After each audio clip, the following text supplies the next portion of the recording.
Okay, let's talk about website form fill compliance. This is an extremely common use case for capturing leads.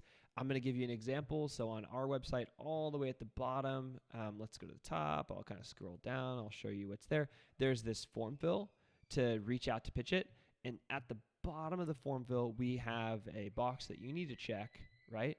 It doesn't come checked. You have to check it. It's not pre-checked. And we're basically getting all of the compliance into this disclosure here.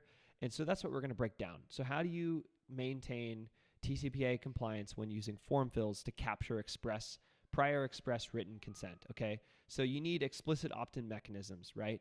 A good example is an unchecked box. This is so important. You cannot just have it pre-checked and have like a whole bunch of pre-checked things and the consumer just basically pushes a button, never had to read anything.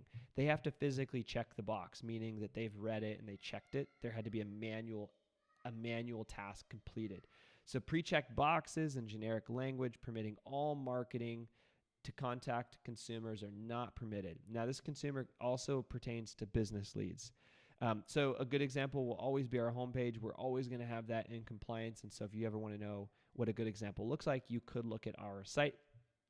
We're following them all. We're requiring that they check in, and we're not using blanket statements. We're basically being very clear about what the person's subscribing to, how they can unsubscribe, how we'll contact them, what we'll contact them for. And again, if you want to know more about prior express written consent, we have other chapters in this course on that. I'm not going to get into that example, but long story short, the opt-in mechanism was, in this case, an unchecked box. Next one, clear disclosures.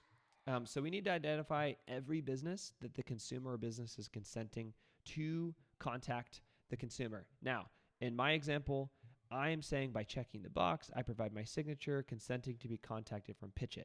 I don't consent to being contacted from anyone else because there's no other affiliate or partner of Pitchit that we're going to be selling this information to.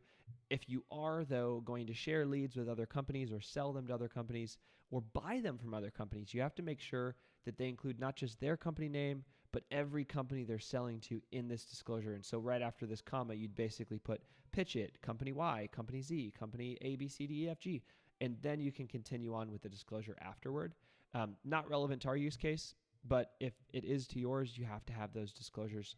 You have to also tell them the method of comms, so calls, texts, or both, whatever it's going to be. For us, we say that we want to do either live, meaning like a human's going to call you manually, pre-recorded telephone, like robo-dialing, AI calls, voicemail drops, SMS, WhatsApp, or email. Now, I kind of go the extra mile because I really want the consumer and business who's filling out this form to give us a prior express written consent. And so I outline all the channels we're going to use to contact them on. And then you got to state the purpose of the outreach. So in this case, I say we're going to use it to promote our products for marketing or for informational purposes or for customer service.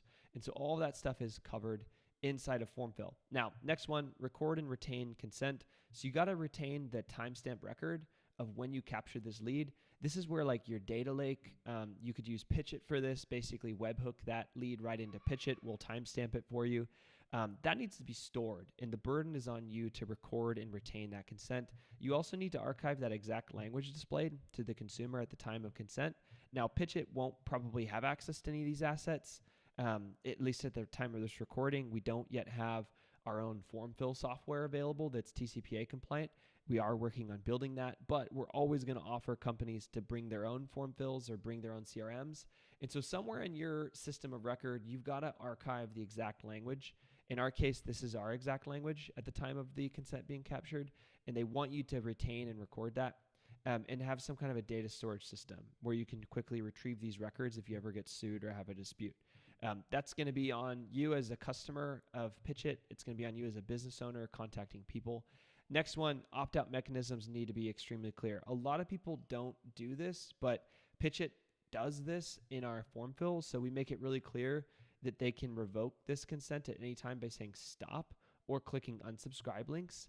And Pitchit, our AI agents have that language in every time that we send an outbound message to a consumer. We include an unsubscribe link or explain that they can say stop or or type in stop, and then they'll be unsubscribed. So we make it clear from form fill all the way through like active conversations with customers. And that's just because we want to be TCPA compliant. And without further ado, that concludes the website form fill compliance chapter. Thanks.